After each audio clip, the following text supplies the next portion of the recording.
Cultivating your leadership potential is one of the most important things that you can do for your professional development today.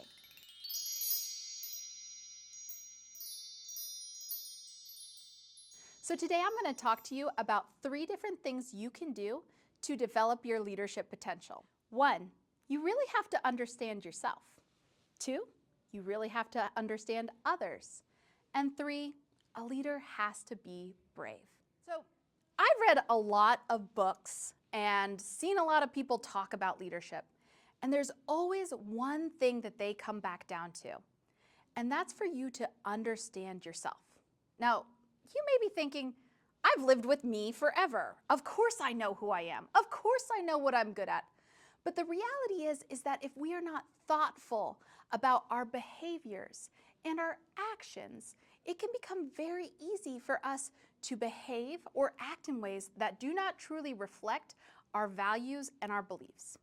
So a very brief exercise that you can do is to take a moment after any interaction to think about how that interaction actually went and if it was as effective as you think. Was I, in this moment, living in my values? Hold on, Kate, let's rewind back a little further. I'm not even sure what my values are.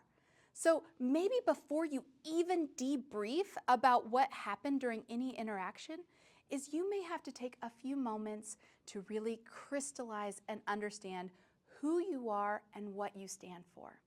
So Brené Brown in one of her books does this awesome exercise where she has a list of values and she asks you to pick your top 2 values. And when you have these top 2 values, you really have to take a look at your different endeavors that you've done, maybe an interaction with another person, or maybe something you've accomplished, and ask yourself, am I living in my values? Do my behaviors reflect who I stand for and who I want to be? And on the other side of this is, are there any behaviors or actions that I am doing today that are not living in my values? Another question that you can ask yourself is, what happens when my values are in conflict? Now, sometimes this is really easy because our values are in line with each other.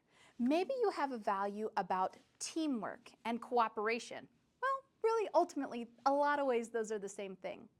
But what happens when you have a value like teamwork and your other value is honesty? Think about, are there some times where these values may be in conflict with each other? And how do you choose which one to bring above the other? Understanding yourself means that you are going to use your understanding in order to make the most effective choice. It's going to help you to prioritize which one of these is more important. Sometimes you may also choose to adjust this based on the circumstance. Maybe in this circumstance, teamwork is the most important thing that I can do today because that's what this situation needs. Whereas maybe in this other circumstance, being honest is going to ultimately support my goal of teamwork in a more effective way. So it's really essential that you understand who you are and what you stand for in order for you to be the most authentic version of yourself. So the second thing that you have to do when you're developing your leadership potential is really understand others. So now you've taken the time to understand what your values are, but there's always another person in that interaction who's bringing to the table their own values, their own experiences. And in order for you to effectively communicate with them, you really have to take a few minutes to think about, what are their values? How do their values compare with my values? How do they communicate? Some of us are very effective communicators. Some of us may have more struggles with that. Some of us may be able to walk into a room of strangers and talk to anyone and feel completely comfortable. Some of us may be a little nervous about that, and our behavior may reflect that nervousness and therefore make us come off in ways that we may not intend them to. So when I'm having an interaction with someone else, I have to bring in my understanding of who they are, what they want, how they like to be communicated to, and how I can effectively work with them to accomplish our mutual goals. So whenever I'm going to be talking to someone else, I have to make sure that I do understand them as well. Everybody comes to the table with their own unique set of values, experiences, and wants. And if I want to be able to communicate effectively with them, or I want them to follow me as a leader, I have to make sure I understand them. Now, I may not always agree with anyone I'm having a discussion with, and I may not always agree with the different people I'm leading, but I have to respect them, and I have to understand where they're coming from. I have to be able to see that what their values are in order to help us support our common goal. And when they're looking at me, I would want them to be able to look at me and say, I can tell just by your behaviors what your values are. So it's a really important two-way street in order to have the most effective conversations and in order to have the most successful accomplishments. So my final piece of leadership advice is to be brave. Now, that sounds like something that's really easy to say, right? But what does that actually mean? So most of the difficult conversations or actions or behaviors that you may need to do are going to be hard.